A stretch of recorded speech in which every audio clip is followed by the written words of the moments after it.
మిత్రులారా, అందరికీ జై భీమ్, నమో బుద్ధాయ.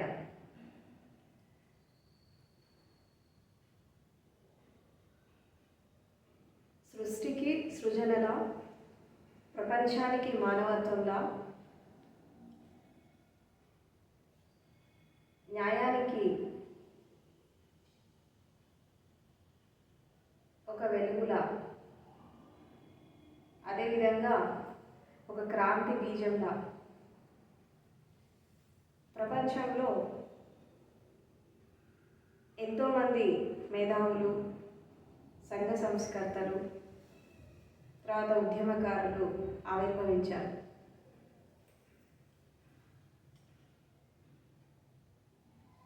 ఎన్నో రకాల ఉద్యమాలు, ఎన్నో రకాల సంస్కరణలు, తర్వాత ఎన్నో మార్పులకి నాంది పలికారు ప్రపంచమంతా. తత్వంతో, సిద్ధాంతంతో, శాస్త్రీయతతో, అదేవిధంగా పోరాటంతో, ఉద్యమాలతో, విప్లవాలతో, సంస్కరణలతో మార్పులు తీసుకొచ్చారు. ప్రపంచవ్యాప్తంగా మనం తీసుకుంటున్నట్టయితే నెల్సన్ మండేలా, తర్వాత బెర్ట్రాండ్ రస్సెల్, అరిస్టాటిల్, అదేవిధంగా ఎంతోమంది వాళ్ళ జీవితాన్ని త్యాగం చేసి ప్రపంచాన్ని ఒక అభివృద్ధి వైపు నడిపించారు. అన్యాయము, అధర్మం, అణచివేత, విభేదాలు, విద్వేషాలు, మానవత్వాన్ని, మంచితనాన్ని కాలరాస్తున్నప్పుడు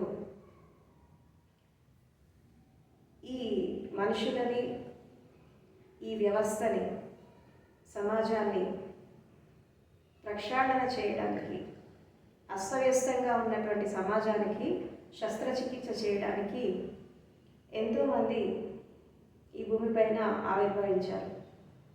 ఈరోజు మనం అనుభవిస్తున్నటువంటి ఈ జీవితం, మనం అనుభవిస్తున్నటువంటి ఈ శాస్త్రీయత, మన జీవితంలో జరిగినటువంటి ప్రతి ఒక్క అభివృద్ధికి వీరందరూ కారణం. వాళ్ళ జీవితాలని కొవ్వొత్తిలాగా కరిగించి, స్వార్థం లేకుండా, సంకుచితం లేకుండా, అదేవిధంగా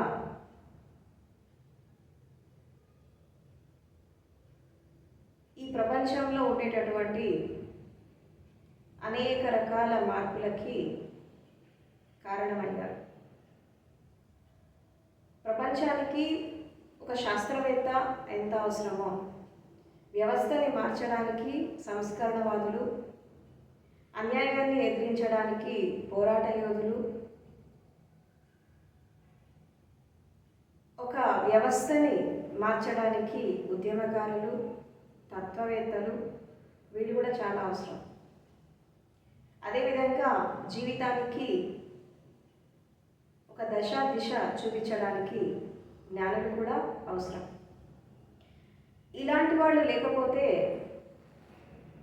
సమాజం అనేది ఈరోజు ఇలా ఉండేది కాదు.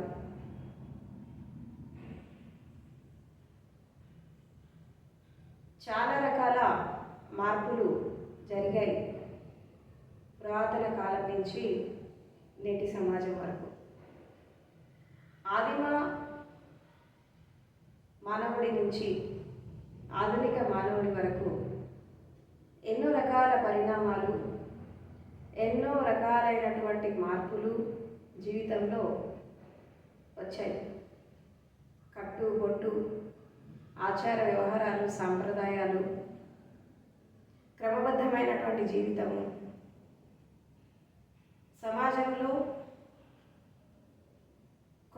రకాల వ్యవస్థలు ఇవన్నీ కూడా మనిషి యొక్క వికాసానికి ఉపయోగపడ్డాయి. కొన్ని రకాల సిస్టమ్స్ అనేవి మనిషిని అంధకారంలో తీసుకెళ్తే, కొన్ని రకాల సంస్కరణలు వ్యక్తిని అభివృద్ధి వైపు, వెలుగు వైపు నడిపించాయి. ఒక వ్యక్తి అంధకారం నుంచి వెలుగులోకి ప్రయాణం చేయాలంటే, అసత్యం నుండి సత్యానికి చేయాలన్నా, ఒక వెలుగుబాట చూపించేటటువంటి మార్గదర్శకులు కావాలి. సమాజంలో జరుగుతున్నటువంటి అనేక రకాలైనటువంటి అసమానతలకి, కులమత విభేదాలకి, జాతి విద్వేషాలకి వ్యతిరేకంగా ఎంతోమంది ఉద్యమించారు.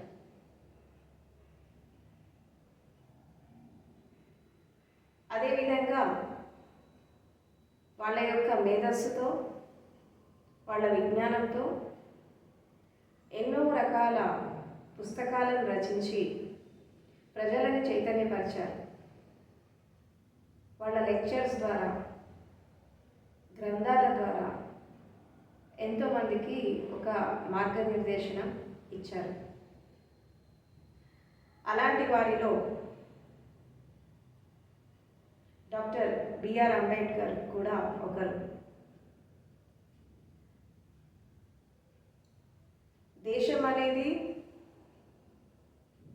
పరాయి పాలనలో ఉన్నప్పుడు, బ్రిటిష్ ప్రభుత్వము భారతదేశాన్ని పరిపాలిస్తున్నటువంటి రోజుల్లో ఈ రాజుల పరిపాలన కంప్లీట్ అయిపోయి, ఫ్యూడల్ సొసైటీ అనేది కంప్లీట్ అయిపోయి, ఈ బ్యూరోక్రసీ, తర్వాత క్యాపిటలిజం, తర్వాత ఈ అణచివేత, కులము, మతము చాలా పీక్స్లో ఉన్నటువంటి స్టేట్లో, అలాంటి సమాజంలో ఆయన జన్మించారు. ఆయన అసలు పేరు భీమ్రావ్ రామ్జీ అంబేద్కర్. ఆయన జన్మించింది మధ్యప్రదేశ్లోని మావ్ విలేజ్లో, అది ఇండోర్ దగ్గర ఉంది. ఆయన జన్మించినటువంటి తేదీ ఏప్రిల్ 14, 1891. యాక్చువల్గా అంబేద్కర్ ఫాదర్, మదర్, తల్లిదండ్రి వాళ్ళు మహారాష్ట్ర బ్యాక్గ్రౌండ్ నుంచి వచ్చారు. అంటే వాళ్ళ ప్రాపర్ అనేది మహారాష్ట్ర. వాళ్ళ తండ్రి పేరు రామ్జీ సక్వాల్, తల్లి భీమాబాయి సక్వాల్.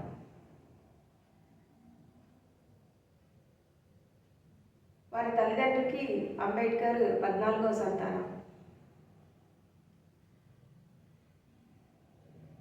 వారి ప్రాపర్ అంబాదవే, రత్నగిరి డిస్ట్రిక్ట్, మహారాష్ట్ర.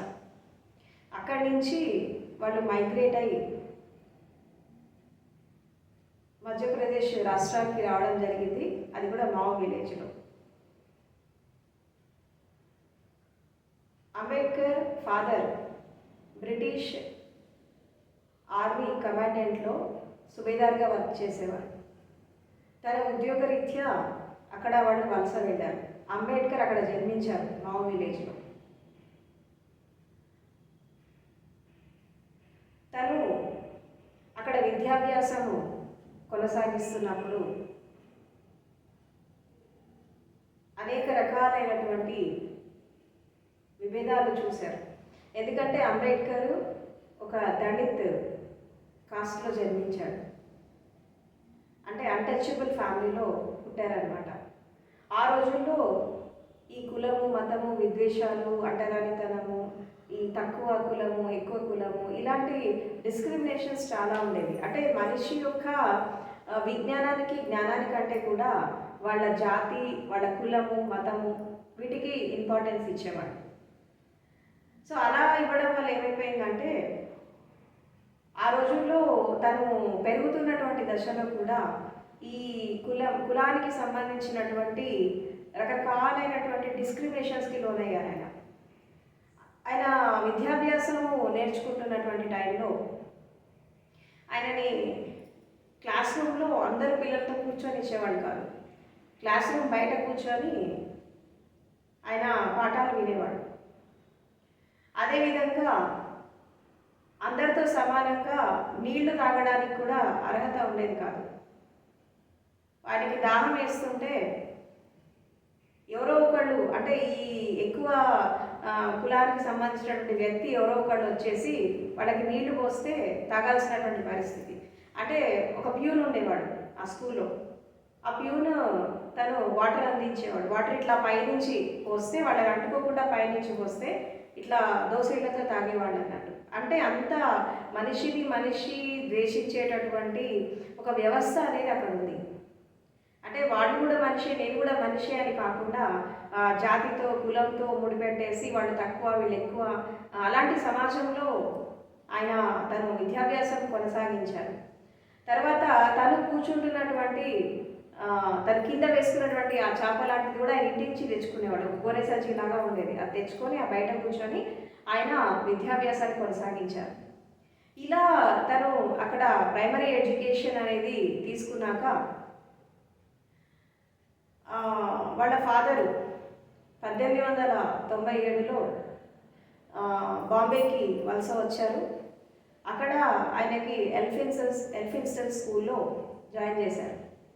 ఈ ఎల్ఫిన్స్టన్ స్కూల్లో ఆయన మెట్రిక్యులేషన్ కంప్లీట్ చేసుకున్నారు. మెట్రిక్యులేషన్ కంప్లీట్ చేసుకున్నప్పుడు ఆయన స్కూల్ రికార్డ్స్లో వాళ్ళ ఫాదర్ ఎక్కించినటువంటి పేరు ఏంటంటే అంబా దావేకర్. తర్వాత ఆ స్కూల్లో ఒక టీచర్ ఉంటారు, కృష్ణాజీ కేశవ్ అనేటటువంటి ఒక టీచర్ ఏం చేస్తారంటే ఆయన పేరు అంబేద్కర్గా మార్చారు.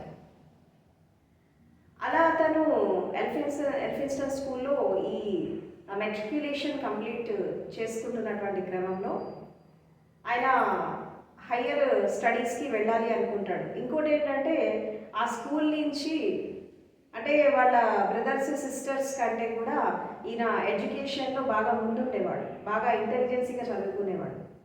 ఎందుకంటే ఈ సామాజిక పరిస్థితులు చూస్తూ ఈ రకరకాల విభేదాలు చూస్తూ మనం ఎలాగైనా సరే మంచి విద్యని ఆర్జించాలా, మేధస్సుని సంపాదించాలి, విజ్ఞానాన్ని సంపాదించాలి అనేటటువంటి ఆ పట్టుదల అనేది ఆయనకి బాల్యంలోనే అలా పడిపోయింది తన యొక్క మనసులో. సో అలా ఆ ఒక కసితో ఎలాగైనా సరే మనం విద్యావంతులు కావాలి, ఈ విద్య అనేది మనిషికి ఒక స్వేచ్ఛని తీసుకొస్తుంది, సమాజంలో ఒక పేరుని తీసుకొస్తుంది, ఒక గౌరవాన్ని తీసుకొస్తుంది. కాబట్టి మనము ఎడ్యుకేషన్ని తప్పకుండా అందుకోవాలి అనేటటువంటి ఉద్దేశంతో ఆయన చాలా కష్టపడి చదివేవాడు. అంటే ఇన్ని రకాల డిస్క్రిమినేషన్స్ ఉన్నా, క్లాస్ రూమ్లో రానికపోయినా, తోటి పిల్లలతో కూర్చోనియకపోయినా, అంత వివక్షత ఉన్నప్పటికీ కూడా తను ఇక్కడ వివక్షత ఇదంతా మనం పట్టించుకుంటే మనం ఎడ్యుకేషన్ని తీసుకోలేము. ఎలాగైనా సరే ఎక్కడ కూర్చొనైనా సరే మనం పాఠాలు వినాలి, ఎగ్జామ్స్ రాయాలి, మనము ఒక ముందుకెళ్ళాలి చదువులో అనేటటువంటి ఉద్దేశంతో ఆయన 1897లో వాళ్ళు బాంబేకి షిఫ్ట్ అయిపోతారు. సో అక్కడ ఎల్ఫిన్స్టన్ స్కూల్లో ఆయనకి ఒక అడ్మిషన్ తీసుకోవడం జరుగుతుంది. తీసుకున్నాక తన పేరు కూడా అక్కడే చేంజ్ అయిపోతుంది. అట్లా తను ఆ స్కూల్ నుంచి మెట్రిక్యులేషన్ పాస్ అవుతాడు. ఈ మెట్రిక్యులేషన్ పాస్ అయ్యారంటే ఈ దళిత్ కమ్యూనిటీ నుంచి, అంటే ఈ నిమ్న జాతికి చెందినటువంటి కమ్యూనిటీ నుంచి ఫస్ట్ టైం ఒక వ్యక్తి మెట్రిక్యులేషన్ పాస్ అవ్వడం, అది కూడా ఆ స్కూల్ నుంచి పాస్ కావడం అంబేద్కర్ ఫస్ట్ పర్సన్. సో వాళ్ళ ఫ్యామిలీ, తర్వాత వాళ్ళ రిలేటివ్స్ వీళ్ళంతా ఏం చేస్తారంటే ఒక సెలబ్రేషన్ చేస్తారు. అంటే ఫస్ట్ టైం ఒక వ్యక్తి ఒక మెట్టు ఎదిగాడు విద్యలో అనేటటువంటి ఉద్దేశంతో ఒక సెలబ్రేషన్ చేస్తారు. ఆ సెలబ్రేషన్ చేస్తున్నటువంటి క్రమంలో ఆయనకి ఆథర్ ఉంటాడు ఒక అతను. ఆయన ఆథర్ ఏం చేస్తాడంటే ఆయన పేరు దాదా కలేశ్వర్. ఆయన ఒక పోయెట్, తర్వాత మంచి ఫ్యామిలీ ఫ్రెండ్ మనకి అంబేద్కర్ ఫ్యామిలీకి. ఆయన ఏం చేస్తాడంటే ఆ టైంలో ఆయనకి బుద్ధ బుక్ ప్రజెంట్ చేస్తాడు. అంటే బుద్ధ ఫిలాసఫీకి సంబంధించినటువంటి ఒక గ్రంథం అనేది ఆయనకు ప్రజెంట్ చేస్తాడు ఆ టైంలో, ఆయన మెట్రిక్యులేషన్ పాస్ అయ్యాక. అంటే చాలామందికి తెలియని విషయం ఏంటి అంటే అంబేద్కర్కి బుద్ధుడు ఎప్పుడు పరిచయం అయ్యాడు అంటే బాగా ఎదిగాక చదువుకున్నాక కాదు. ఆయనకి ఎట్ ద ఏజ్ ఆఫ్ ఆయనకి ఈ యొక్క అడల్ట్హుడ్లో ఉన్నప్పుడే అడల్ట్ ఏజ్లో ఉన్నప్పుడే ఆయనకి బుద్ధుడు పరిచయం కావడం జరిగింది. అలా తను ఫస్ట్ బుద్ధ బుక్ అనేది ఈయన ప్రజెంట్ చేశారు, ఆథర్ ప్రజెంట్ చేస్తారు. ఆ ప్రజెంట్ చేశాక అక్కడి నుంచి ఆయనకి ఈ బుద్ధుడితో అనుబంధం అనేది చాలా టెండర్ ఏజ్లో జరిగింది.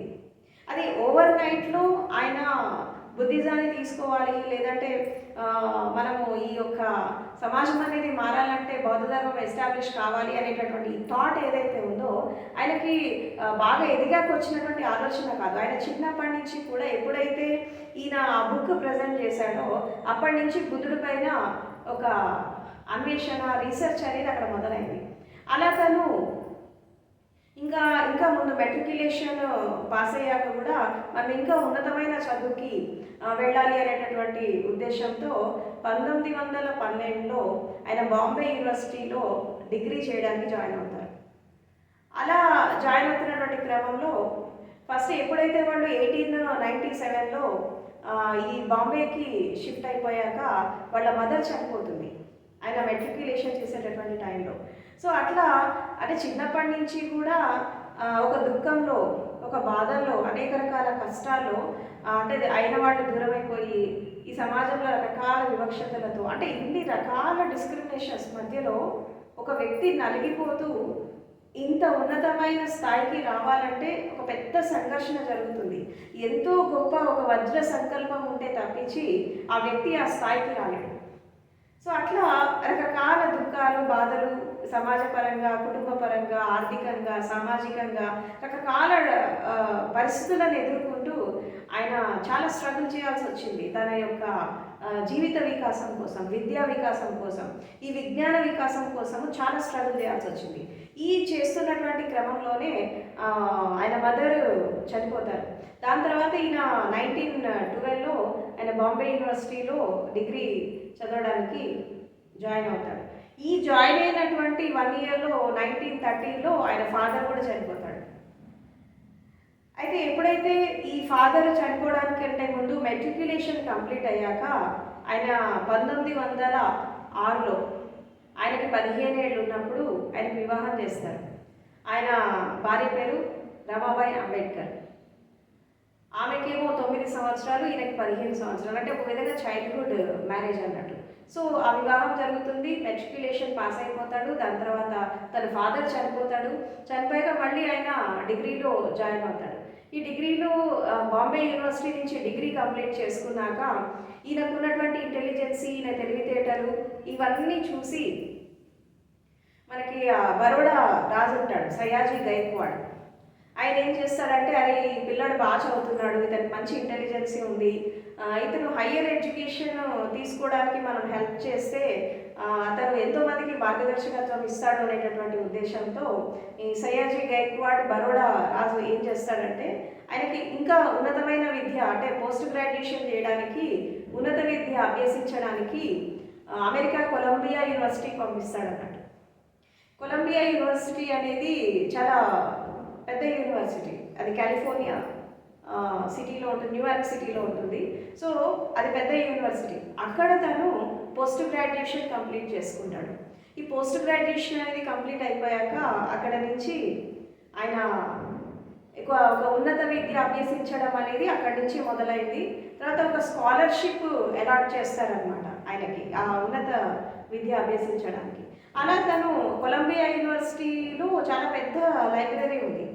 ఆ లైబ్రరీలో ఎన్నో రకాల పుస్తకాలు ఉండేవన్నమాట. ఈయన దాదాపు 24 అవర్స్ ఈ లైబ్రరీలోనే ఎక్కువ స్పెండ్ చేసేవాడు ఆయన. ఎందుకంటే ఆయనకి పుస్తక అధ్యయనము, గ్రంథ పఠనము, శాస్త్రీయత ఒక అధ్యయనం ఇది చాలా ఇంట్రెస్ట్ అనమాట. బుక్ రీడింగ్ అనేది బాగా ఇంట్రెస్ట్ తనకి. అట్లా తను అక్కడ ఉన్నప్పుడు కొలంబియా యూనివర్సిటీలో ఎన్ని గ్రంథాలు ఉన్నాయో, ఎన్ని బుక్స్ ఉన్నాయో వీటన్నిటినీ ఆయన అధ్యయనం చేశాడు. ఈ అధ్యయనం చేస్తూ చేస్తూ ఈ వివాహం చేసుకొని ఇక్కడ భార్యను వదిలేసి ఆయన విద్యాభ్యాసానికి వెళ్ళినప్పుడు కూడా చాలా కష్టాలు అనుభవించారు. ఎందుకంటే వాళ్ళు బీదరికంలో ఉన్నారు, పావర్టీలో ఉన్నారు.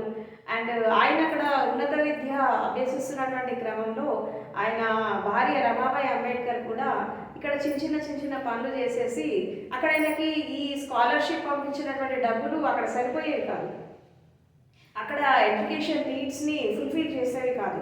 అలాంటప్పుడు ఆయన కేవలము కొన్ని నెలలు ఆయన కేవలం ఒక టీ ఒక బ్రెడ్ తినేసి దినమంతా గడిపేసి అలా చాలా కష్టపడి ఆయన అంటే ఫుడ్ కూడా సరిగ్గా ఉండేది కాదు ఆయనకు ఆ టైంలో. అట్లా ఈవిడ చిన్న పనులు చేస్తూ ఆయనకి డబ్బులు పంపించేది. అంటే ఒక విధంగా అంబేద్కరు ఆ రోజు ఆ స్థాయిలో అన్ని కష్ట నష్టాలు కోర్చి తను ఇంత ఉన్నతమైనటువంటి స్థాయికి రావడానికి ఆయనకి ఒక బ్యాక్ బోన్ లాగా ఉంది ఆయన భార్య రమాబాయి అంబేద్కర్. ఇట్లా తను వెళ్తున్నటువంటి దశలో అక్కడ ఎడ్యుకేషన్ కంప్లీట్ చేసుకొని వచ్చేస్తాడు. ఎడ్యుకేషన్ కంప్లీట్ చేసుకొని మళ్ళీ భారతదేశానికి తిరిగి వచ్చాక అక్కడ మనకి బాంబే యూనివర్సిటీలో ఆయన ప్రొఫెసర్గా జాయిన్ అవుతాడు. ఈ ప్రొఫెసర్గా పనిచేస్తున్నటువంటి క్రమంలో ఆయనకి ఇంకా ఈ చదువు మీద జిజ్ఞాస. అంటే 1918లో ఆయన ప్రొఫెసర్గా జాయిన్ అయ్యారు బాంబే యూనివర్సిటీలో. అంటే ఈ ఫ్యామిలీ నీడ్స్ ఫుల్ఫిల్ చేసుకోవడానికి ఒక జాబ్ చేయాలి అని చెప్పి ఆయన ఎకనామిక్ డెవలప్మెంట్ కోసము ఆయన చేశారు. అండ్ ఇందులో భాగంగా తను ఇండియాకి వచ్చాక కూడా ఎవరైతే సయాజీ గైక్వాడ్ అనేటటువంటి రాజు బరోడా కింగ్ ఎవరైతే ఉన్నారో ఆయనని ఈ యొక్క అమెరికా పంపించేదానికంటే ముందు ఆయన తిరిగి వచ్చాక ఆయన యొక్క ఆఫీస్లో కార్యనిర్వహణ అధికారిగా పనిచేయాలి అనేటటువంటి ఒప్పందంతో తను అక్కడికి పంపించాడు. అలా ఎప్పుడైతే ఈ బాంబే యూనివర్సిటీలో జాయిన్ కాకముందు అక్కడ బరోడా కింగ్ యొక్క ఆయన ఆఫీస్లో ఆయన పనిచేశాడు కొన్నాళ్ళు అంబేద్కర్.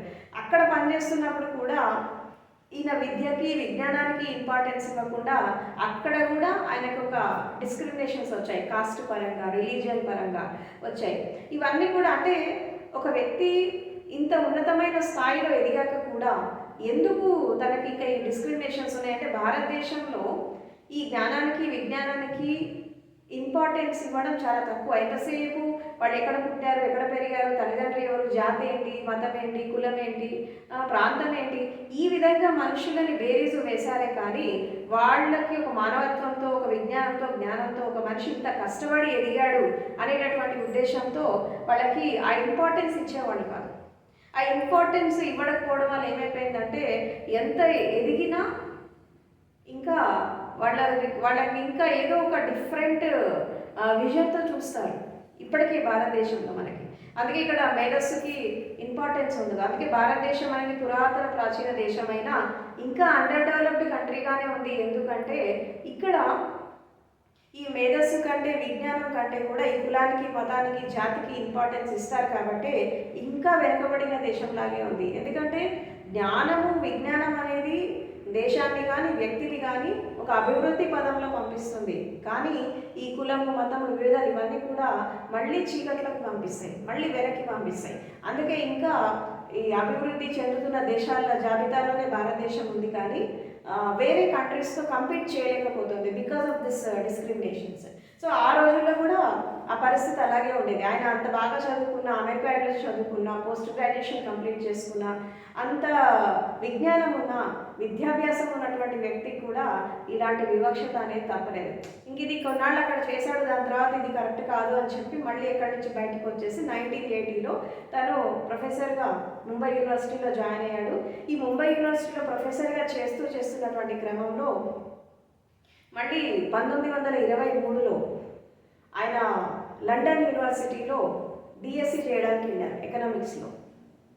ఈ ఎకనామిక్స్లో డిఎస్సి చేయడానికి వెళ్ళినప్పుడు అక్కడ ఆర్థిక వ్యవస్థ గురించి, క్యాపిటలిజం గురించి, కార్ల్ మార్క్స్ సిద్ధాంతం గురించి, రకరకాల సిద్ధాంతాలు, కమ్యూనిజం గురించి రకరకాల సిద్ధాంతాలని, రకరకాల గ్రంథాలని, అండ్ ఎస్పెషల్లీ మనకి ఏ దేశంలో ఎలాంటి కాన్స్టిట్యూషన్ ఉంది, ఏ దేశంలో ఎలాంటి సిస్టమ్ ఉంది, ఇదంతా కూడా అక్కడ లండన్ యూనివర్సిటీలో ఆయన అధ్యయనం చేయడం జరిగింది.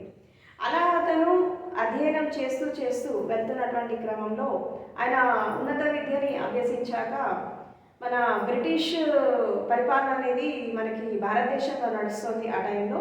అప్పుడు ఈ 1919లో గవర్నమెంట్ ఆఫ్ ఇండియా యాక్ట్ అని ఒకటి వచ్చింది. అక్కడ అంటే ఎవరైనా సమస్యలు ఉన్నప్పుడు, ప్రజలకి సమస్య ఉన్నప్పుడు, లేదా వాళ్ళకి ఏదైనా ప్రాబ్లమ్స్ ఉన్నప్పుడు ఒక వ్యక్తి వెళ్ళి రిప్రజెంటేషన్ చేసి వాళ్ళ సమస్యలు అక్కడ చెప్పేటటువంటి ఒక యాక్ట్ అన్నట్టు.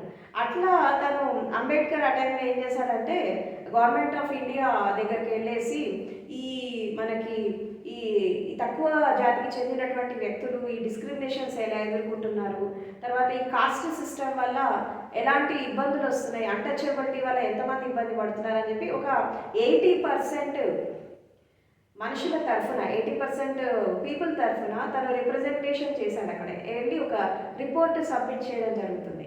ఆ రిపోర్ట్ సబ్మిట్ చేయడంతో పాటు ఒక 1 year గ్యాప్లో 1920లో ఆయన మూక్ నాయక్ అనేటటువంటి ఒక మ్యాగజిన్ కూడా బయటకు తీసుకొచ్చాడు. అంటే మూక్ నాయక్ అంటే మూగవాళ్ళ నాయకుడు అన్నట్టు. అంటే ఇప్పుడు మనకి జనరల్గా ఎవరైతే ఈ విద్వేషాలకి విభేదాలకి లోనవుతారో వాళ్ళు ఈ అప్పర్ క్యాస్ట్ వాళ్ళని చూస్తే ఒక భయంతో, ఒక కంగారుతో, అందరితో వాళ్ళ ముందు వాయిస్ రేజ్ చేయాలంటే కూడా వాళ్ళు భయపడేవాళ్ళు. ఎందుకంటే కొడతారో, తిడతారో, లేదా చంపేస్తారో, ఇంకేదో చేస్తారో. ఎందుకంటే ఇప్పుడు మనకి ఈ ఇండిపెండెన్స్ రాకముందు బ్రిటిష్ గవర్నమెంట్లో చాలా రకాలైనటువంటి డిస్క్రిమినేషన్స్ ఉండేవి. అది ఉండడమే కాకుండా ఎస్పెషల్లీ స్త్రీలని, చిన్నపిల్లలని, పురుషులని రకరకాలుగా హింసలకి లోనయ్యేవారు. ఈవెన్ ఇండిపెండెన్స్ స్ట్రగుల్లో కూడా అదే జరిగింది. దాని తర్వాత ఈ రకరకాల డిస్క్రిమినేషన్స్ ఎస్పెషల్లీ ఈ లోవర్ కాస్ట్ పీపుల్ విషయంలో చాలా జరిగినాయి అలాంటి అన్యాయాలు. సో వీటన్నిటినీ రిప్రజెంట్ చేస్తూ తను 1990లో ఒక రిపోర్ట్ సబ్మిట్ చేయడం జరిగింది.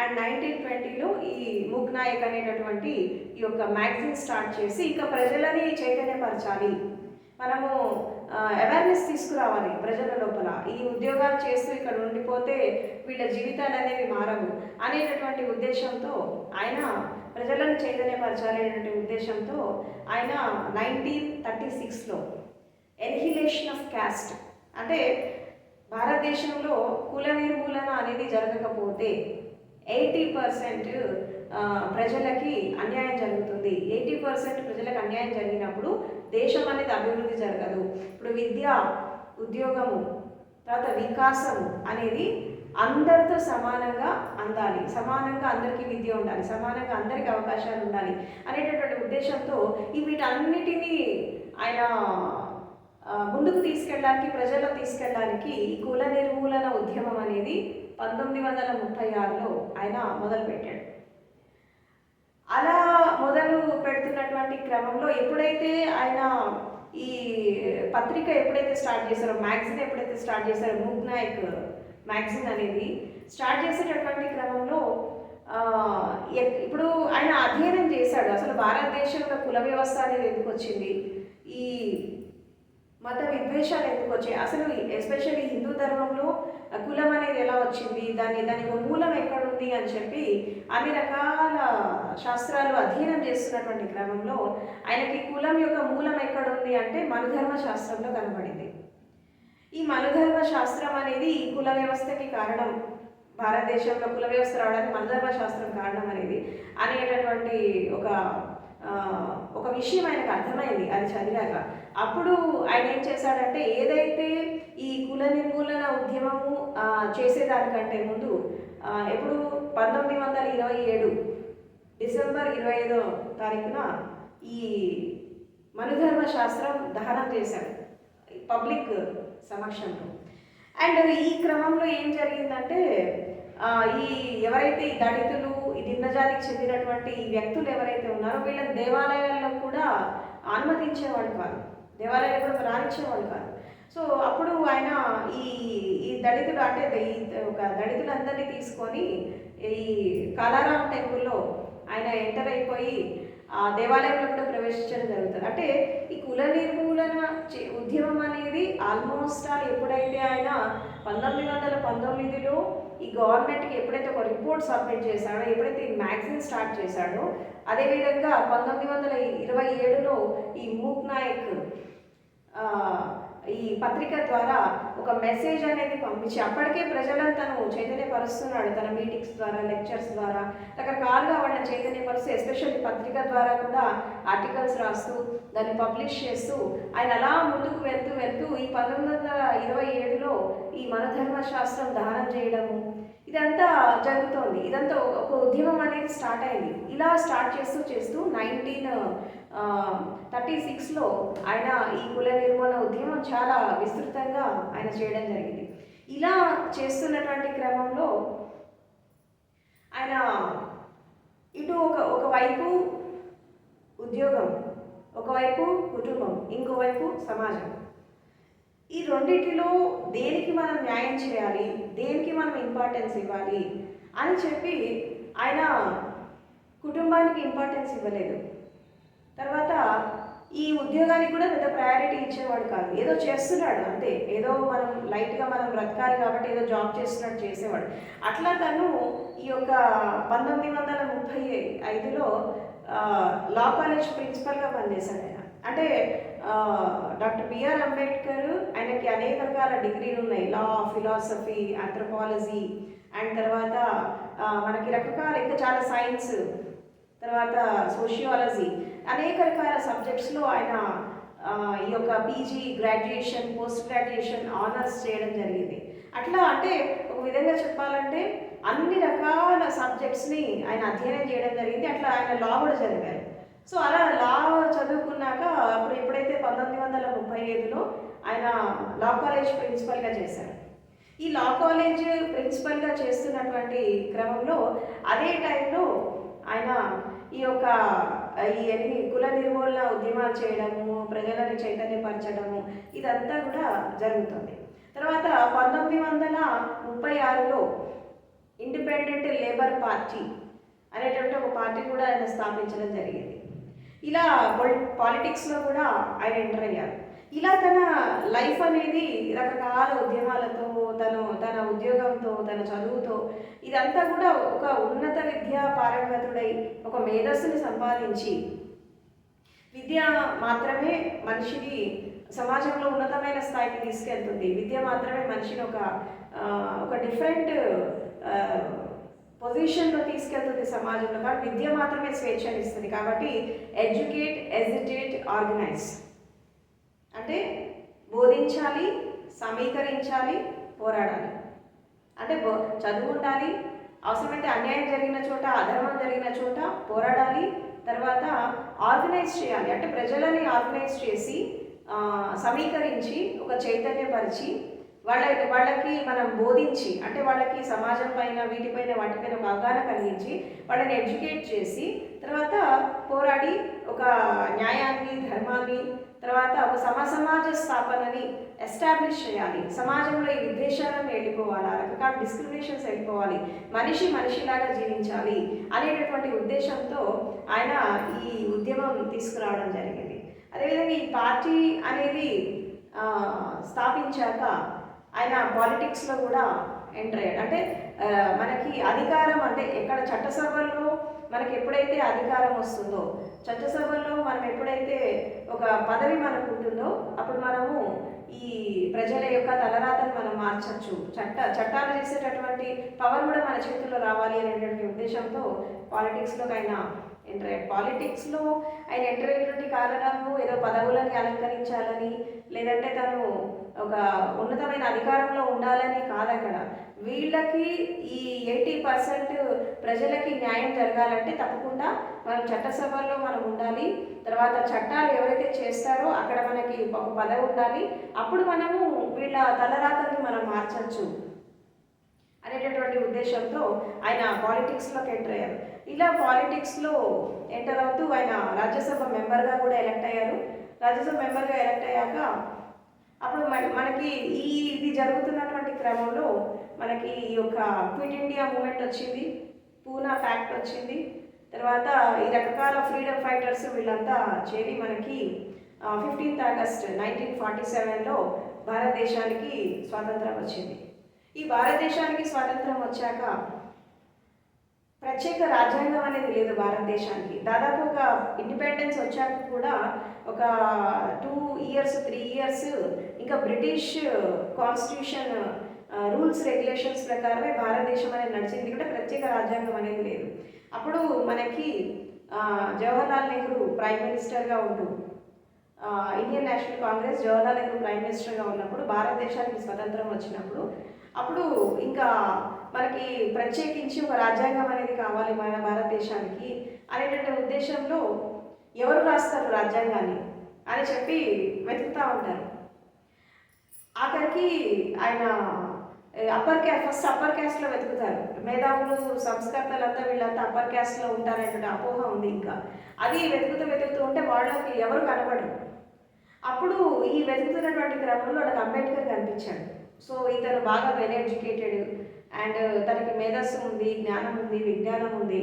సో ఇతను అయితేనే ఈ పని పర్ఫెక్ట్గా చేయగలడు అనేటటువంటి ఉద్దేశంతో ఆయన లా మినిస్టర్గా ఉన్నప్పుడు, అంటే జవహర్లాల్ నెహ్రూ ప్రభుత్వంలో ఆయన లా మినిస్టర్గా చేశారు. లా మినిస్టర్గా చేస్తున్నప్పుడు అప్పుడు ఆయనకి ఈ కాన్స్టిట్యూషన్ రాయడానికి డ్రాఫ్టింగ్ కమిటీ చైర్మన్గా అంబేద్కర్ అపాయింట్ అయ్యారు. అలా తను అపాయింట్ అయ్యాక ఈ రాజ్యాంగాన్ని రాసేటటువంటి క్రమంలో ఆయన ఈ 80% ప్రజలని దృష్టిలో పెట్టుకొని ఆయన ఈ కాన్స్టిట్యూషన్ రాయడం జరిగింది. అంటే ఆయన చిన్నప్పటి నుంచి ఆయన ఫేస్ చేస్తున్న డిస్క్రిమినేషన్స్, సొసైటీలో ఆయన తిరుగుతున్నప్పుడు ఆయన చూసినటువంటి పరిస్థితులు, ఇలా రకరకాల పరిస్థితులు ఆయన చూస్తూ ఇవన్నీ ఆయన మైండ్లో ఉన్నాయి. సో ఇది దాదాపు 350 మెంబర్స్ ఆ కమిటీలో ఉన్నారు. అండ్ తర్వాత తను డ్రాఫ్టింగ్ కమిటీ చైర్మన్గా కాన్స్టిట్యూషన్ రాయడానికి అపాయింట్ అయ్యాడు. సో ఈ కాన్స్టిట్యూషన్ రాస్తున్నటువంటి టైంలో కూడా ఈ ప్రపంచంలో ఎన్ని రకాల రాజ్యాంగాలు ఉన్నాయి, ఏ దేశానికి ఏ రాజ్యాంగం ఉంది, ఏ రాజ్యాంగం ఎలాంటి ఫలితాన్ని తీసుకొచ్చిందని చెప్పి మొత్తం ప్రపంచంలో ఉన్న అన్ని రాజ్యాంగాలను అధ్యయనం చేశాడు ఆయన. అధ్యయనం చేస్తూ ఉన్నప్పుడు అన్నిటికంటే బెటర్గా మనము రాయాలి ఈ కాన్స్టిట్యూషన్ అని చెప్పి ఆయన చాలా కష్టపడ్డారు. అది రాసేటప్పుడు ఎంతో అధ్యయనము, ఎంతో స్ట్రగుల్, మానసిక సంఘర్షణ ఇదంతా చాలా జరిగింది. ఈ జరుగుతున్నటువంటి క్రమంలో మనకి వెలువెలుగా ఈ ఒక అంటే 47లో మనకి ఫ్రీడమ్ వచ్చింది. దాని తర్వాత ఒక 3 ఇయర్స్ 2.5 ఇయర్స్ ఈ డ్రాఫ్టింగ్ చేయడానికి టైం పట్టింది, ఈ కాన్స్టిట్యూషన్ డ్రాఫ్టింగ్ చేయడానికి. దాని తర్వాత ఒక 6 మంత్స్ దాని ప్రజల యొక్క అభిప్రాయం కోసం దాన్ని బయటపెట్టారు, పబ్లిక్ ఒపీనియన్ కోసం దాన్ని బయటపెడతారు. అలా మనకి కాన్స్టిట్యూషన్లో ఆయన ఏం రాశాడు అంటే ఫండమెంటల్ రైట్స్, తర్వాత కాన్స్టిట్యూషన్ యొక్క ప్రియాంబుల్లో ఆయన పెట్టినటువంటి విషయాలు ఏంటంటే ఈక్వాలిటీ, ఫ్రాటర్నిటీ, తర్వాత prosperity, well being of human beings, and తర్వాత మనకి జస్టిస్, తర్వాత ఈక్వాలిటీ, ఇవన్నీ కూడా ఒక ప్రియాంబుల్లో పెట్టడం జరిగింది. ఈ ప్రియాంబుల్లో పెడుతూ ముఖ్యంగా ప్రాథమిక హక్కులు అంటే కులం మతం సంబంధం లేకుండా భారతదేశంలో ఎవరైతే పుట్టారో వాళ్ళు స్త్రీ కానీ పురుషుడు కానీ ఎవరైనా కానీ వాళ్ళకి ప్రాథమిక హక్కులు ఉండాలి. ఏంటంటే right to freedom, right to vote, right to speak, తర్వాత right for democracy, right to vote, ఇవన్నీ కూడా ఫండమెంటల్ రైట్స్ దాంట్లో ఉన్నాయి. అంటే ఈ రైట్ టు ఓట్ ఈ హక్కుని అందిస్తున్నటువంటి ఆ విధానాన్ని చాలామంది వ్యతిరేకించారు.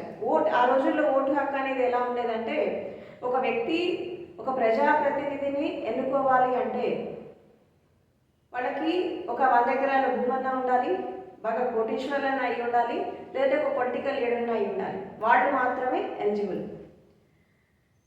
అలాంటి పరిస్థితులలో ఇక్కడ అంబేద్కర్ ఏం చేస్తారంటే ఇది కరెక్ట్ కాదు, భారతదేశంలో పుట్టినటువంటి ప్రతి పౌరుడు వాడు ఏ కులానికి ఏ మతానికి చెందిన వాళ్ళైనా ఏ ప్రాంతానికి చెందిన వాళ్ళైనా ప్రతి వాళ్ళకి సమానమైనటువంటి ఓటు హక్కు ఉండాలి అని చెప్పి ఈ రైట్ టు ఓట్ అనే దానికి చాలా స్ట్రగుల్ చేయాల్సి వచ్చింది ఆయన ఈ ఓటు హక్కు అందరికీ కల్పించడానికి. అప్పుడు ఒకసారి రౌండ్ టేబుల్ కాన్ఫరెన్స్ జరుగుతున్నప్పుడు ఆయన దానికి అటెండ్ అవుతాడు. ఈ రైట్ టు ఓట్ గురించి డిస్కషన్ జరుగుతున్నప్పుడు అప్పుడు మనకి ఆల్మోస్ట్ ఫ్రీడమ్ ఫైటర్స్ అందరూ ఉన్నారు, తర్వాత మహాత్మా గాంధీ వీళ్ళంతా చాలామంది ఉన్నారు దాంట్లో. ఈ జరుగుతున్నటువంటి క్రమంలో చాలామంది ఈ ఓటు హక్కు అందరికీ అవసరం లేదు అని చెప్పి వ్యతిరేకించారు. అప్పుడు అంబేద్కర్ ఏమంటాడంటే నేను ఈ కాన్స్టిట్యూషన్ రాసేటటువంటి సమయంలో నాకు ఎలాంటి రెస్ట్రిక్షన్స్ పెట్టద్దు, నాకు స్వేచ్ఛ కావాలి, ఇలాంటి రెస్ట్రిక్షన్స్ పెడితే నేను కాన్స్టిట్యూషన్ రాయను అని చెప్పి ఒక అడుగు వెనక్కి వేసినటువంటి రోజు కూడా ఉంది. సో అప్పుడు ఇంకా రెస్ట్రిక్షన్స్ ఏమొద్దు, ఇదంతా ఏమొద్దు, నేను రాయలేను. ఎందుకంటే నేను చిన్నప్పటి నుంచి కూడా అలాంటి అట్మాస్ఫియర్లో నేను పెరిగాను. ఇంతమంది సఫర్ అవుతున్నారు, 80% పీపుల్ సఫర్ అవుతున్నారు భారతదేశంలో. 80% మంది చదువు లేక, విద్య లేక, వికాసం లేక, తర్వాత ఏది లేక వాళ్ళు బాధపడుతున్నారు. సో వీళ్ళందరికీ ఒక స్వేచ్ఛ రావాలంటే తప్పకుండా ఓటు హక్కు అందరికీ ఉండాలి. తర్వాత ఎవరైతే ఈ అంటరానితనంలో ఉన్నారో, ఈ తక్కువ కాస్ట్లో ఉన్నారో, వీళ్ళందరినీ ఒక అప్లిఫ్ట్ చేయాలంటే రిజర్వేషన్స్ కావాలి. ఈ రిజర్వేషన్స్ కల్పించేటటువంటి క్రమంలో అక్కడ స్త్రీకి, తర్వాత ఎస్సీ ఎస్టీ కేటగిరీస్లో ఉమెన్ రిజర్వేషన్స్ కానీ, తర్వాత ఎస్సీ ఎస్టీ రిజర్వేషన్స్ కానీ, ఇవాళ రకరకాల రిజర్వేషన్స్ ఆయన కల్పించాడు. అంటే అక్కడ అంబేద్కర్ ఎవరి గురించి ఎక్కువ ఆలోచించాడు అంటే, ఒకటి స్త్రీ. అంటే భారతదేశంలో పురాతన కాలం నుంచి ఎవరైతే అణచివేతకి లోనయ్యారో, ఎవరైతే ఒక డిస్క్రిమినేషన్స్కి లోనయ్యారో వాళ్ళ తరఫున ఫైట్ చేశారు. అంటే ఇప్పుడు ఫైట్ చేస్తున్న క్రమంలో ఎస్పెషల్లీ ఉమెన్ కానీ, దళిత్స్ కానీ, ఈ తక్కువ జాతికి చెందినటువంటి మనుషులు వీళ్ళు చాలా అణచివేతకు గురయ్యారు. కాబట్టి ఉమెన్ రైట్స్ ఉండాలి, తర్వాత ఎస్సీ ఎస్టీ రిజర్వేషన్స్ ఉండాలి, తర్వాత స్త్రీకి హక్కులు ఉండాలి. అంటే ఒక విధంగా చెప్పాలంటే ఉమెన్స్ లిబరేషన్, అంటే ఒక విధంగా సామాజికంగా స్త్రీ సాధికారత, ఉమెన్ ఎంపవర్మెంట్ ఎక్కడ జరిగింది అంటే ఈ రాజ్యాంగం ద్వారానే జరిగింది. అంతకుముందు స్త్రీ ఇంటి వరకే పరిమితం అయ్యేది, చదువు ఉండేది కాదు, విజ్ఞానం ఉండేది కాదు. తర్వాత వాళ్ళు జ్ఞానాన్ని అందుకోవద్దు, విజ్ఞానాన్ని అందుకోవద్దు, వాళ్ళు ఇంటి వరకే పరిమితం కావాలా, సో సమాజంలో తిరగద్దు, వాళ్ళు ఉద్యోగం చేయొద్దు, ఇవన్నీ చాలా రెస్ట్రిక్షన్స్ ఉండేవి భారతదేశంలో. ఎప్పుడైతే కాన్స్టిట్యూషన్లో ఉమెన్ రైట్స్ని కల్పించారు, SC ST reservations, women reservations, చట్టసభలో వాళ్ళకి అధికారం ఇవ్వడము, పదవులు ఇవ్వడము, ఇదంతా జరిగాక ఏమైపోయిందంటే ఈ స్త్రీ పురుషులు ఇద్దరు సమానంగా ఎదిగితేనే ఒక కుటుంబం అభివృద్ధి చెందుతుంది. స్త్రీ పురుషులు సమానంగా ఎదిగితేనే దేశం అనేది అభివృద్ధి చెందుతుంది. కేవలం పురుషులు మాత్రమే విద్యను అందుకుంటే, స్త్రీ అంధకారంలో ఉండిపోతే ఆ పిల్లలు సరిగా ఎడ్యుకేట్ కారు. ఎందుకంటే ఒక ఫ్యామిలీలో ఫాదర్ కంటే కూడా మదర్ ఎక్కువ ఇంపార్టెంట్. కాబట్టి ఈ మదర్కి ఎడ్యుకేషన్ ఉండాలి, స్త్రీకి ఎడ్యుకేషన్ ఉండాలి. వాళ్ళు ఉంటేనే కుటుంబం బాగుంటుంది, పిల్లలు బాగుంటారు, అదేవిధంగా దేశం బాగుంటుంది అనేటటువంటి ఉద్దేశంతో ఉమెన్ రైట్స్ కల్పించడం, తర్వాత హిందూ కోడ్ బిల్ తీసుకురావడము, ఇలా రకరకాల చట్టాలు, రకరకాల ఆర్టికల్స్, తర్వాత స్మాల్ స్టేట్స్ డివిజన్ కావచ్చు, సైన్స్ అండ్ టెక్నాలజీ గురించి కావచ్చు, అండ్ ఇప్పుడు మనము అనుభవిస్తున్నటువంటి ఈ మోడర్న్ ఆర్కిటెక్ట్ ఏదైతే ఉందో, మోడర్న్ ఇండియా ఏదైతే మనం చూస్తున్నామో, వీటి మూలాలన్నీ కూడా మనకి కాన్స్టిట్యూషన్లో పెట్టడం జరిగింది. అంటే కాన్స్టిట్యూషన్ అనేది ఒక 40-50 సంవత్సరాల విజన్ని దృష్టిలో పెట్టుకొని ఆయన రాయడం జరిగింది. దాని తర్వాత ఏం జరిగింది అంటే, అలా ఇన్ని రకాలుగా ఫైట్ చేసి, ఫండమెంటల్ రైట్స్ కోసం, దీనికోసం ఫైట్ చేసి చాలా రకాల కష్టాలని, చాలా రకాలైనటువంటి స్థితులని ఆయన ఎదుర్కొని మొత్తానికి రాజ్యాంగం అనేది మనకి 1950 జనవరి 26 ఈ భారతదేశ రాజ్యాంగం అనేది మనకి అమల్లోకి వచ్చింది. అప్పుడు భారతదేశం అనేది సర్వసత్తాక గణతంత్ర రాజ్యంగా ఆవిర్భవించింది. దాన్ని మనం రిపబ్లిక్ డేగా మనం సెలబ్రేట్ చేసుకుంటాం. సో ఇట్లా ఈ చిన్నప్పటి నుంచి అనేక రకాల స్ట్రగుల్స్, అనేక రకాల డిస్క్రిమినేషన్స్ ఇవన్నీ చూస్తూ అనేక రకాల గ్రంథాలు, శాస్త్రాలు, అన్ని మత గ్రంథాలు ఇవన్నీ అధ్యయనం చేస్తూ ఒక విజ్ఞానాన్ని పెంచుకుంటూ, జ్ఞానాన్ని పెంచుకుంటూ, తన ఆర్టికల్స్, తన లెక్చర్స్, ఎన్నో రకాల పుస్తకాలు రాశారు ఆయన.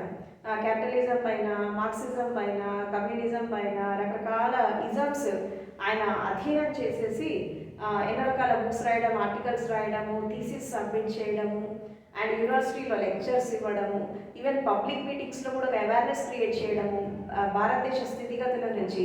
ఇలా ఆయన లైఫ్ అంతా కూడా ఈ ప్రజలని చైతన్యపరచడానికి ఆల్మోస్ట్ ఆయనకి మోస్ట్ ఆఫ్ ద లైఫ్ దాంట్లోనే వెళ్ళిపోయింది.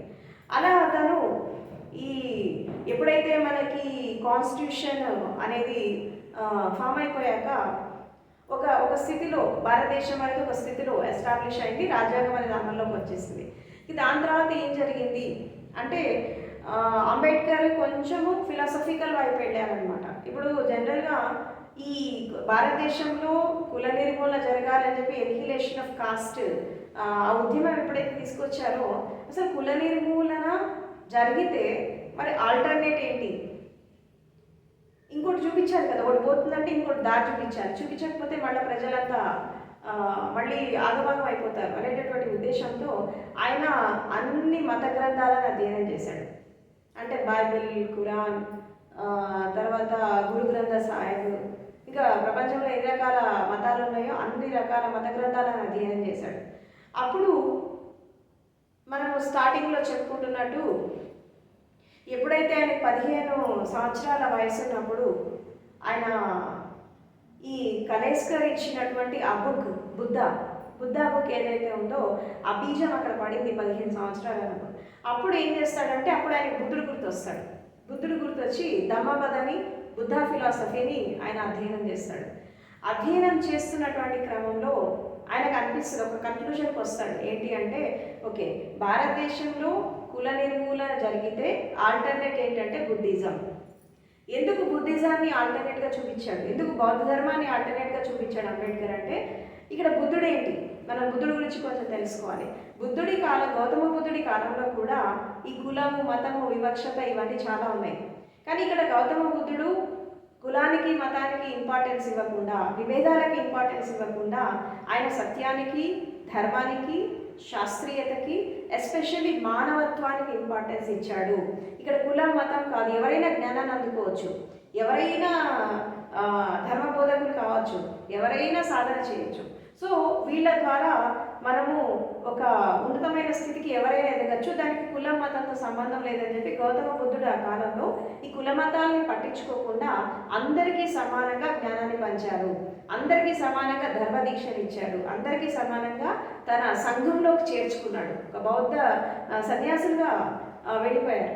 ఇలా వెళ్ళిపోతున్నటువంటి క్రమంలో అక్కడ అంబేద్కర్ బుద్ధుడు వైపు ఆకర్షణ చెందడానికి ముఖ్యమైన కారణం ఏంటంటే బుద్ధుడు కూడా కులాన్ని, మతాన్ని వ్యతిరేకించాడు, మానవత్వానికి ఇంపార్టెన్స్ ఇచ్చాడు, ఈక్వాలిటీ అంటే సమతకి, సమానత్వానికి ఇంపార్టెన్స్, తర్వాత జ్ఞానానికి ఇంపార్టెన్స్ ఇచ్చాడు. ఈ ఇస్తున్నటువంటి క్రమంలో ఈ ఫిలాసఫీ అనేది బాగుంది. సో భారతదేశంలో కుల నిర్మూలన జరిగితే బౌద్ధ ధర్మం అనేది ఆల్టర్నేట్. ఎందుకంటే బౌద్ధ ధర్మంలో మనకి ఈ కులం, మతం ఏముండదు, కేవలము ఒక జీవన విధానం ఉంటుంది, ఒక సత్యం ఉంటుంది, తర్వాత ధర్మం ఉంటుంది, అదేవిధంగా జ్ఞానం ఉంటుంది. బుద్ధుడు జ్ఞానానికి, సత్యానికి ఇంపార్టెన్స్ ఇచ్చాడు, శీలానికి ఇంపార్టెన్స్ ఇచ్చాడు, ప్రజ్ఞకి ఇంపార్టెన్స్ ఇచ్చాడు. కాబట్టి శీల, సమాధి, ప్రజ్ఞ, ఈ బుద్ధుడి సిద్ధాంతం అనేది ఆయనని బాగా ఆకర్షింపజేసింది. సో అట్లా ఏమైపోయిందంటే ఆయన 15 సంవత్సరాలు ఉన్నప్పుడు ఆయనకి పడినటువంటి ఆ బీజం ఏదైతే ఉందో తను ఈ 1950 తర్వాత మళ్ళీ దాన్ని నెమరు వేసుకోవడం, దాన్ని అధ్యయనం చేయడం మళ్ళీ మొదలుపెట్టాడు. ఈ అధ్యయనం చేయడం మొదలుపెట్టాక అప్పుడు ఆయన బుద్ధ అండ్ హిస్ ధమ్మ అని బుక్ రాస్తాడు. ఈ Buddha and his Dhamma book రాసేటప్పుడు ఆయన ఒక డెసిషన్ తీసుకుంటాడు. ఏంటా డెసిషన్, ఏంటా నిర్ణయం ఏంటంటే నేను హిందూ మతంలో నేను జన్మించాను అని ఈ కుల వివక్షతో అనేక రకాలైనటువంటి అసమానతలు నేను ఎదుర్కొన్నాను, డిస్క్రిమినేషన్స్ ఎదుర్కొన్నాను చిన్నప్పటి నుంచి. కాబట్టి నేను హిందువులాగా పుట్టాను కానీ హిందువులాగా చనిపోను అని చెప్పి స్టేట్మెంట్ ఇస్తాడు.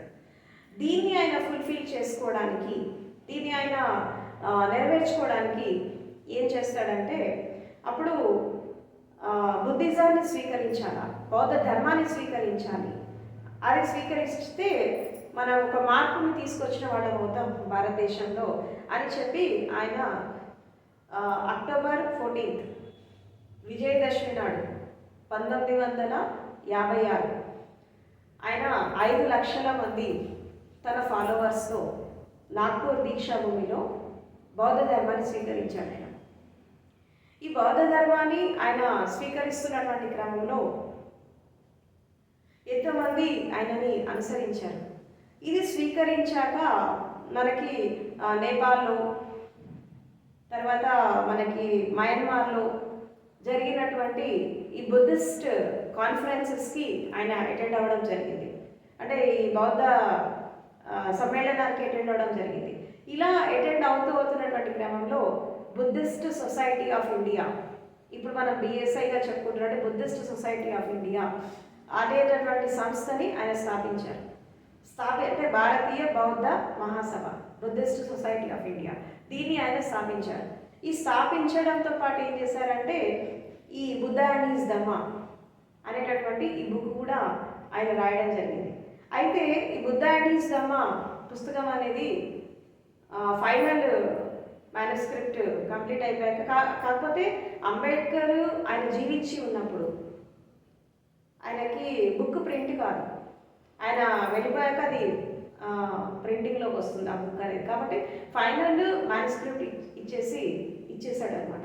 ఇక దాని తర్వాత ఏమైపోయింది, ఆయన చిన్నప్పటి నుంచి ఇప్పటిదాకా రకరకాలైనటువంటి స్ట్రగుల్స్, ఉద్యమాలు, పోరాటాలు, ఆరాటాలు ఇదంతా చేస్తూ పిల్లల్ని పోగొట్టుకొని, భార్యను పోగొట్టుకొని, తర్వాత అమ్మానాన్నని పోగొట్టుకొని, ఈ రకరకాలైనటువంటి పరిస్థితులను చూస్తూ ఎన్నో స్ట్రగుల్స్, ఎంతో దుఃఖము, బాధలు ఇవన్నీ అనుభవిస్తూ తన సుఖాలని, సంతోషాలని, తన పర్సనల్ లైఫ్ని త్యాగం చేసేసి సమాజం కొరకు, ప్రజల కొరకు ఉద్యమించి సరిగ్గా తిండి లేక, సరిగ్గా నిద్ర లేక, అండ్ అలా ఆయనకి కొంచెం ఆరోగ్యం అనేది ఆయనకి సహకరించలేదు. సో అట్లా ఆయనకి కొంచెం హెల్త్ ఇష్యూస్ వస్తాయి. అలా ఆయన డిసెంబర్ 6, 1956లో ఆయన ఈ భూమిని వదిలిపెట్టి వెళ్ళిపోయారు. ఇది వెళ్ళిపోతున్నటువంటి క్రమంలో అంబేద్కర్ యొక్క ఫైనల్ మెసేజ్ ఏంటి అంటే, ఆయనకు ఒక అనుచరుడు ఉంటాడు. ఈ Buddha and his Dhamma final manuscript, అంటే ఇంక అయిపోయింది బుక్ ఇది అని ఫైనల్ మ్యానుస్క్రిప్ట్ ఆయనకు సబ్మిట్ చేసేసి, ఇది మీరు ప్రింట్ చేయించండి, ఇది ప్రింట్ చేయించేసరికి నేను ఉంటానో ఉండనో నాకు తెలియదు, కానీ ఇది చేయించండి అని చెప్పి వాళ్ళకి అది అప్పచెప్పేసి, అంటే ఇప్పుడు జనరల్గా ఒక వ్యక్తి జీవితాంతం ఇంత స్ట్రగుల్ చేసి సత్యానితో, ధర్మంతో ఇవన్నీ చేస్తూ ఉన్నప్పుడు తన మరణం గురించి కూడా తనకు ఒక అవగాహన వచ్చేస్తుంది. అంటే జనరల్గా ఏంటంటే మనిషికి జీవితం మీద, శరీరం మీద, మనసు మీద ఒక నియంత్రణ అనేది సహజంగా వచ్చేస్తుంది. ఎందుకు వస్తుందంటే దీనికి కేవలం ఆధ్యాత్మికంగా ఉన్న వాళ్ళకి మాత్రమే మరణం గురించి తెలియాలని ఏం లేదు. ఎవరైతే ఒక శీలంతో, ఒక సత్ప్రవర్తనతో, ఒక డిసిప్లైన్డ్గా, ఒక క్రమబద్ధమైనటువంటి జీవితంతో జీవించిన వాళ్ళు, సమాజం కొరకు ఇంత జీవించిన వాళ్ళకి తప్పకుండా స్వయం మీద కూడా ఒక నియంత్రణ ఉంటుంది. అప్పుడు వాళ్ళకి బాడీ మీద, మైండ్ మీద, వాళ్ళ జీవితం మీద, వాళ్ళ లైఫ్ స్పాన్ మీద కూడా వాళ్ళకి ఒక అవగాహన వచ్చేస్తుంది. సో అవగాహన వచ్చినటువంటి క్రమంలో తను ఇంకా వెళ్ళిపోతాను, ఇంకో 2 monthsలో నేను వెళ్ళిపోతాను అన్న విషయం తనకు అర్థమైపోయింది. అర్థమైపోయాక ఫైనల్ మ్యానుస్క్రిప్ట్ని అతనికి అప్పచెప్పేసి ఇక తన పని అయిపోయింది అన్నట్టు తను ఇంకా రిలాక్స్ అయిపోతున్నటువంటి క్రమంలో ఆయన డిసెంబర్ 6, 1956 నాడు ఆయన బాడీ వేకేట్ చేశారు. ఆయన మహాపరి నిర్వాణాన్ని పొందారు. సో ఇక్కడ ఒక విషయం తెలుసుకోవాలి, జన్మ మనిషికి ఎంత సహజమో మరణం కూడా అంతే సహజం. అది ఏ వ్యక్తి అయినా సరే, ఒక మామూలు మనిషి అయినా, ఒక మహామనిషి అయినా అందరికీ సమానమే. కానీ జన్మ మరణం సమానమైనప్పటికీ కూడా జీవితం అందరికీ సమానం కాదు. ఎందుకు కాదు సమానం అంటే, కొంతమంది జీవితాన్ని చాలా సార్థకంగా తీసుకెళ్తారు, కొంతమంది ఏదో అలా బ్రతికేస్తూ ఉంటారు.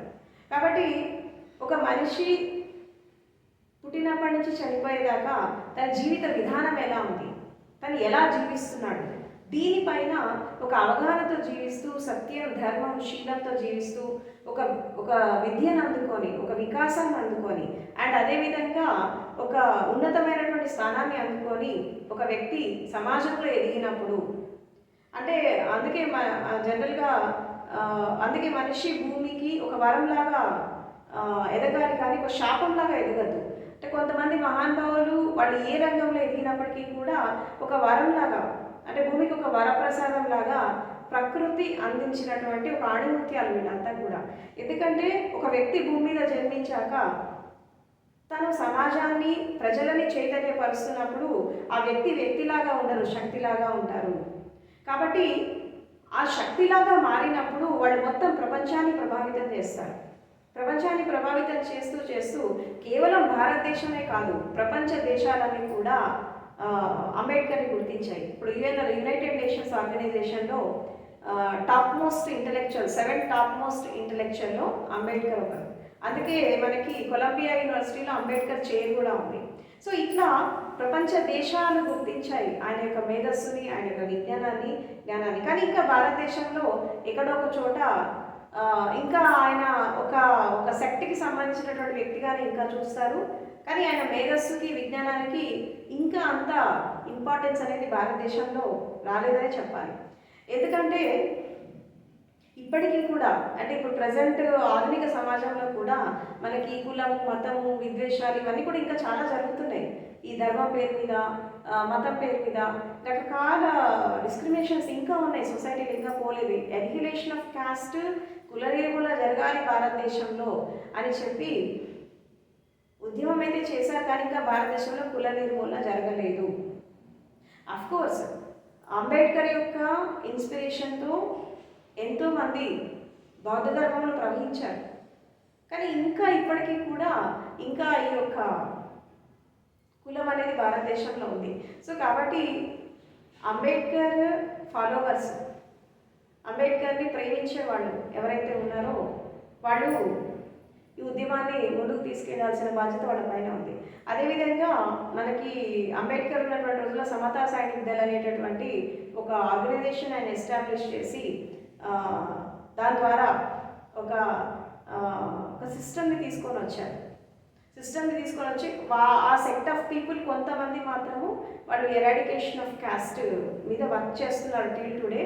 బట్ చాలా అతి తక్కువ మంది చేస్తున్నారు. జనరల్గా ఏమవుతుందంటే కాన్స్టిట్యూషన్లో ఇచ్చినటువంటి రైట్స్ కానీ, దాంట్లో ఆర్టికల్స్ కానీ ఇవన్నీ కూడా మనకి చాలా వరకు అమెండ్మెంట్ జరిగాయి. అసలు ఒరిజినల్ కాన్స్టిట్యూషన్లో ఏముంది అనే విషయం చాలామందికి తెలియదు.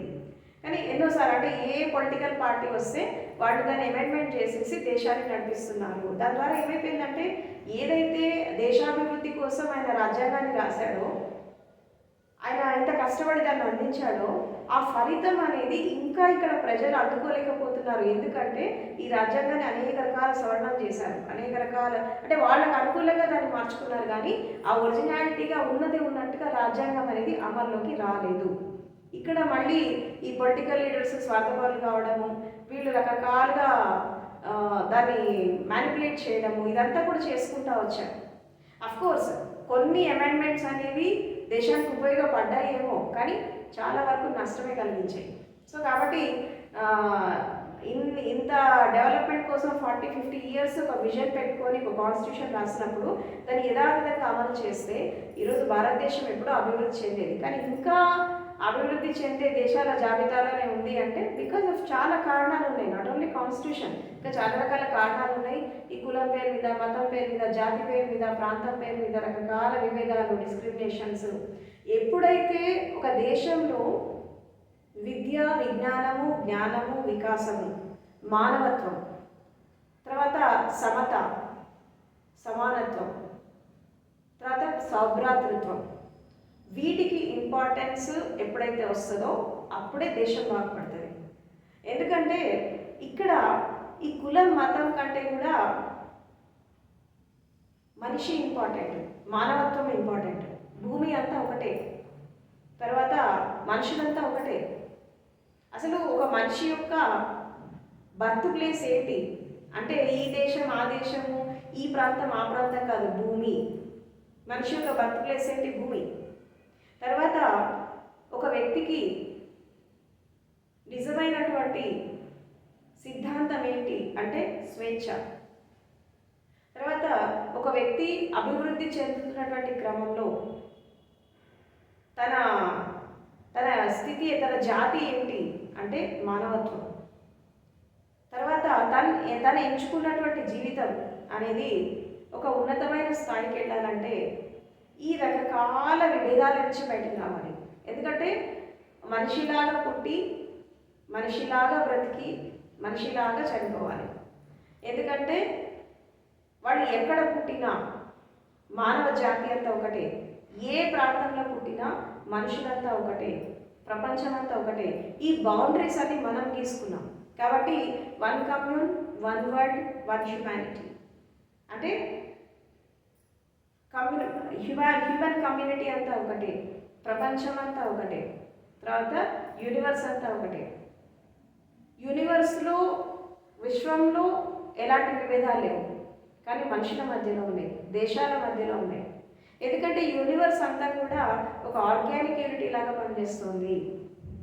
ఈ ఆర్గానిక్ యూనిటీ లాగా పనిచేస్తున్న క్రమంలో ఎలాంటి విభేదాలు లేవు, కానీ ఇక్కడ మనుషులు క్రియేట్ చేసుకున్నారు, బౌండరీస్ గీశారు, నేషన్స్ మధ్యలో బౌండరీస్ గీశారు, మనుషుల మధ్యలో బౌండరీస్ గీశారు, తక్కువ ఎక్కువ ఉన్నవాడు లేనివాడు, రకరకాల విద్వేషాలు సమాజంలో ఇంకా ఇప్పటికీ ఉన్నాయి.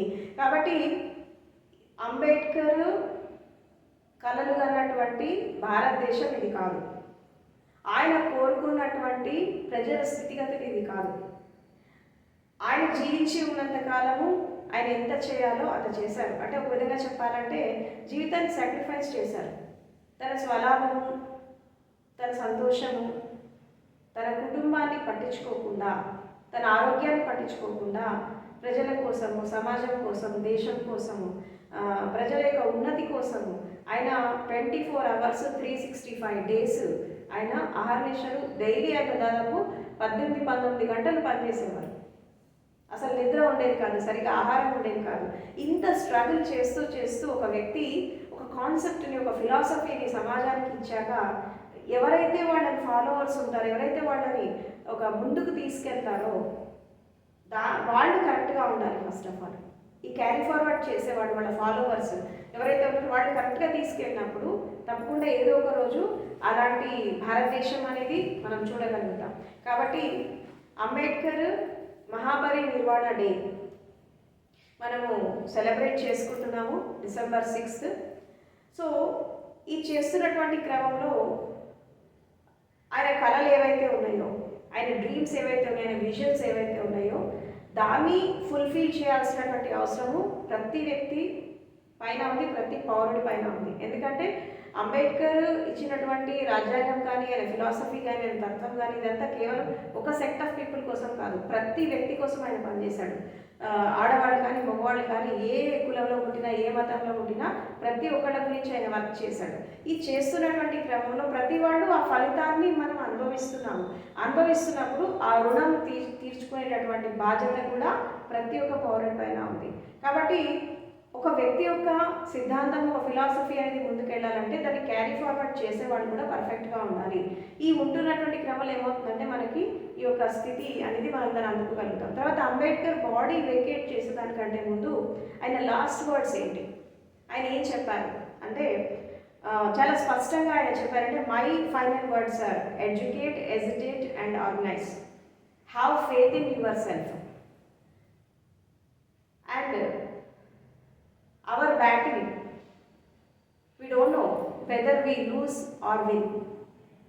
Our battle is for freedom and our battle is for reclamation of human personality. It is not for power and politics, and our battle is for freedom and bliss.